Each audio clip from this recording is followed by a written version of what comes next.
Aujourd'hui, c'est anormal qu'on perde quelqu'un à cause d'un cancer de foie. C'est anormal. Pour la simple raison que c'est une situation qui peut être évitée. Ibrahima Gueye est le président fondateur de Safara Hépatite, une association créée en 2011 et qui lutte contre les hépatites. Son histoire et son combat contre cette infection virale qui s'attaque au foie est loin d'être fortuit. À certains même qui m'appellent docteur, je dis toujours que je suis ni docteur, ni du personnel de santé. Je suis juste un patient qui a été atteint d'hépatite et qui a voulu vraiment s'y mettre, se battre pour la bonne cause. Hein? Donc, mais après ces difficultés-là, c'est en 2010, lorsque je suis tombé malade, que les tests ont été repris. J'étais malade, mais là, on ne faisait pas encore, on ne croyait pas à l'hépatite. Ainsi, après être resté malade pendant plus de 6 mois quand même, c'est là où le médecin a fait le test d'hépatite pour confirmer que vraiment c'était l'hépatite B qui était là, qui s'était réveillée et maintenant qu'il y avait plus une certaine vraiment, il y avait une réplication virale très forte. Et avec le diagnostic et le bilan qui a été fait, donc on a vu que la réplication était faite parce que j'avais une surinfection avec la delta, donc qui rendait la situation beaucoup plus compliquée. Et après cette hépatite delta qui était là, il fallait la gérer. Donc c'était très difficile parce que rien qu'avec l'hépatite B, le problème ne se posait pas. Mais avec l'hépatite delta, il fallait systématiquement arrêter les deux pour la simple raison que ça a commencé à maintenant à vouloir attaquer le foie. Et le traitement avec la delta était très difficile.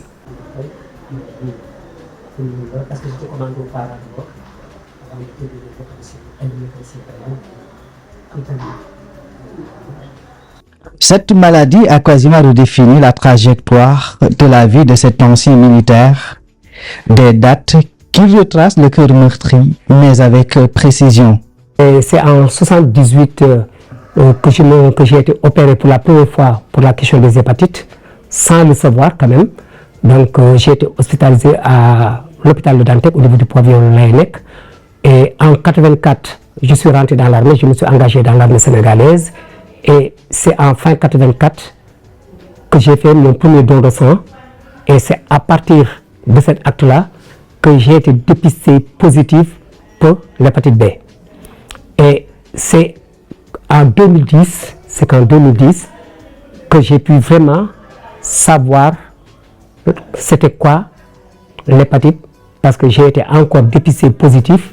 Et c'est en ce moment-là qu'on m'a parlé de la gravité de l'hépatite et de mon niveau. Le niveau de ma maladie, c'était vraiment connu en 2010. En 2017, sur le plan individuel, que j'ai suivi ma première opération de foie en Égypte, en 2017. Et en 2019-2020, la situation a encore évolué. Et en 2021, j'ai été vraiment greffé du foie. J'ai subi une transplantation du foie en Égypte.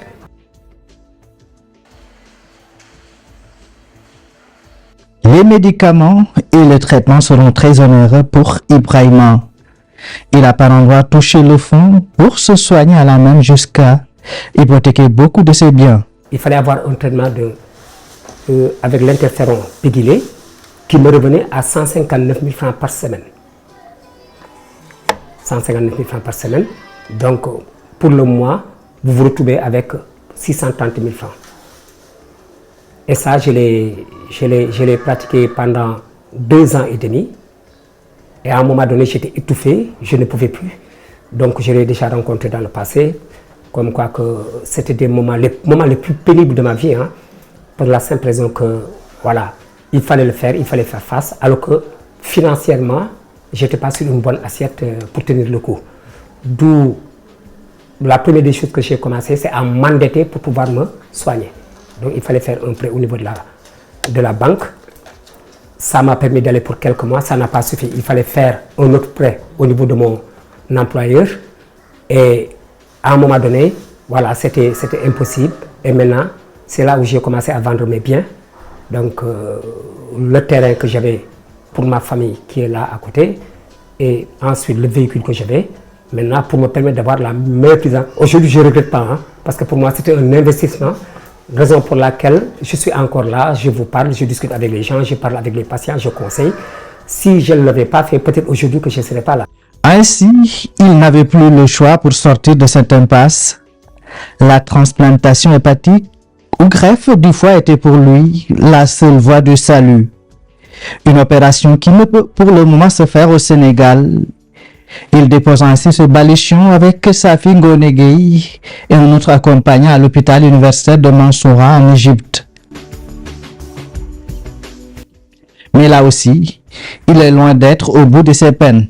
Le bilan qu'on avait fait pour l'Égypte, on avait fait des tests ici en amont. Donc j'avais ma fille qui était mon donneur et mon frère comme accompagnant.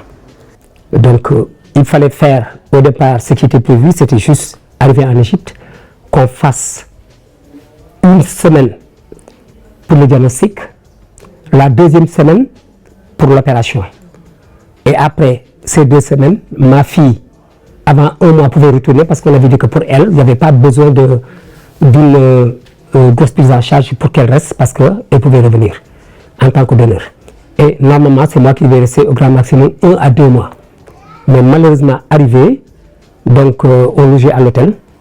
Et à 15 jours, après 15 jours à l'hôtel avait presque bousillé voilà. Donc, et là, on nous disait que le diagnostic qu'on avait fait, l'hôpital qui nous a reçus en dernier lieu, a annulé tous ces diagnostics-là. Ils nous ont dit qu'il fallait tout reprendre. Enfin, la greffe du foie provenant de sa fille Ngoné Gueye lui a permis de recouvrer difficilement la santé. Des moments de doute et d'incertitude dont l'évocation réveille aujourd'hui des souvenirs douloureux. Le plus dur, c'est la veille.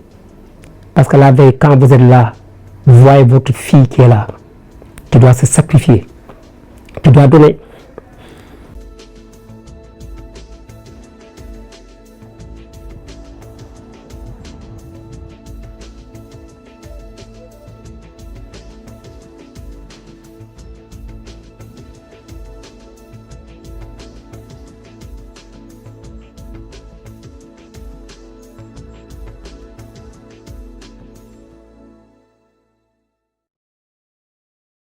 C'était un moment très difficile.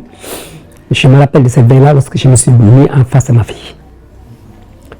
Et je me suis rendu compte qu'elle devait se sacrifier. Ce n'était pas évident. Une opération très délicate. Moi-même, je ne savais pas si j'allais m'en sortir. Mais à mon niveau, le problème ne se posait pas.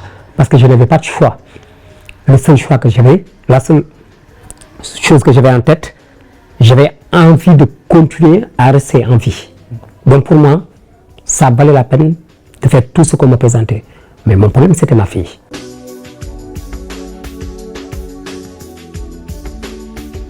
Au Sénégal, le président de la République a nommé en 2019 à travers un décret les membres du Conseil national du don et de la transplantation d'organes, le CNDT.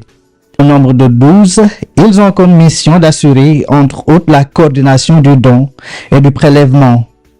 Et c'est le professeur Elaji Farika qui dirige ce conseil. Le don d'organes, comme son nom l'indique, c'est-à-dire qu'il faut prendre un organe d'un individu, vivant ou décédé, pour le mettre à quelqu'un qui est malade et qui en a besoin et qui a l'indication.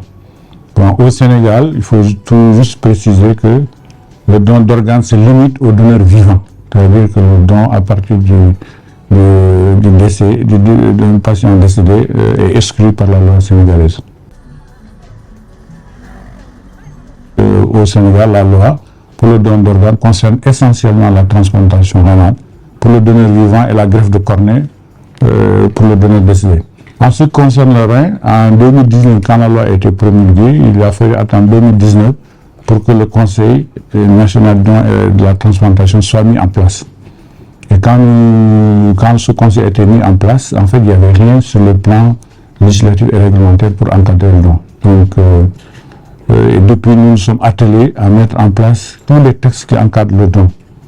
Parmi ces textes, il y a un arrêté qui fixe les conditions d'octroi pour la transplantation rénale. C'est-à-dire qu'aujourd'hui, si une structure sanitaire, un établissement public de santé veut transplanter, elle dépose un dossier de demande d'agrément. Il y a un cahier de charge. Et ce cahier de charge prend en compte plusieurs éléments, parmi lesquels les ressources humaines, les infrastructures, l'organigramme, le plan stratégique et surtout l'aspect promotion de transplantation. Seulement, il faudra encore patienter pour assister à la première transplantation hépatique dans notre pays. Pour le moment, malheureusement, la loi ne le permet pas. Et puis, nous nous rendons compte tout de suite de la limite de cette loi quand nous allons commencer à... Par contre, la cornée, ça fait à peu près 8 mois que le décret qui encadre la cornée a été terminé, étudié avec le comité technique au niveau du secrétariat général du gouvernement. On attend juste la publication. Ici au CNDT, nous avons même déjà conçu une banque de cornée.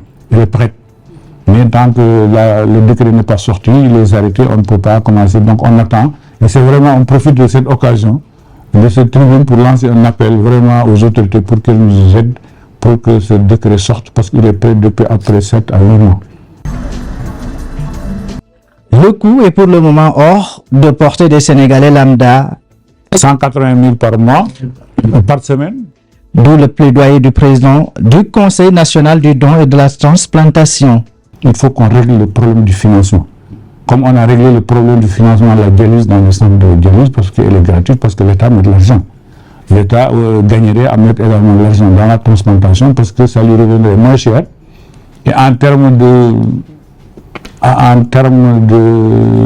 de bénéfices, ça n'a rien à voir avec la dialyse, parce qu'on a une meilleure qualité de vie, on a une meilleure espérance de vie, et puis voilà, surtout qu'on a des patients très jeunes. Donc je pense que l'État gagnerait à mettre... Il faut qu'on règle le problème du financement. Si on veut vraiment qu'on démarre et que l'activité de la transplantation soit pérenne. Et tant qu'on ne le réglera pas, on va faire des accords transplantés, les patients qui ont de l'argent ou qui ont les assurances. Selon l'Organisation mondiale de la santé, plus de 91 millions d'Africains vivent avec l'hépatite. Et en 2019, selon des estimations, 1,2 million de nouvelles infections par le virus de l'hépatite ont été enregistrées dans la région africaine, de même que 125 000 décès liés à cette maladie. Des décès qui surviennent principalement parmi les franges de la population comprenant des personnes jeunes et productives. Je suis aussi membre du conseil d'administration de AFHE, Alliance Afrique francophone de lutte contre les hépatites. Et au Sénégal, selon le président d'honneur de Safara Hépatite, 95% de la population ont été en contact avec le virus de l'hépatite. C'est pourquoi il est aujourd'hui fortement recommandé de faire le dépistage et le don de sang, peut-être la voie royale.